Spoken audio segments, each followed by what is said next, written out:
Bus number 375. அந்த ஒரு destination பாத்தீங்கன்னா அந்த சைனால இருந்து ஒரு ஊருக்கு போது பாத்தீங்கன்னா அந்த ஊர்ல இருந்து அந்த ஊர் பெட்ரோல் போட்டு வச்சிருப்பாங்க. இந்த சிட்டில சிட்டி வரைக்கும் அந்த பஸ் போகணும்னா அது வரைக்கும் தான் அவங்க டீசலை நிரப்பி வச்சிருப்பாங்க. அந்த பஸ் தான் ஆகுதுன்னா இந்த டெஸ்டினேஷன் தாண்டி ஒரு 100 கிலோமீட்டர் போய் ஒரு எப்படின்னா ஒரு ஏரி மாதிரி இருக்கு.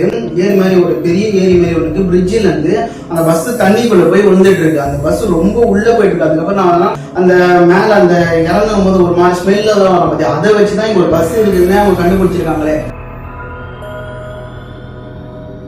அதுக்கப்புறம் என்ன பண்றாங்கன்னா அந்த பஸ் எப்படி கஷ்டப்பட்டு இந்த கிரைன்லாம் வச்சு தூக்கிட்டாங்க. தூக்கினதுக்கு அப்புறம் அந்த பஸ்ல என்ன ஆகுதுன்னா அந்த எப்படின்னா அந்த லேடி கண்டக்டர் அந்த டிரைவரும் இருக்காங்க. அவங்க உடம்பு எப்படி இருக்குன்னா ஒரு 2 நாளைக்கு முன்னாடி இறந்தவங்க, ஒரு நாளைக்கு முன்னாடி இறந்தவங்கன்னா எப்படி இருக்கும் பார்த்தாலே தெரியும். இப்பதான் இறந்துருக்காங்கன்னா அந்த தெரியுது.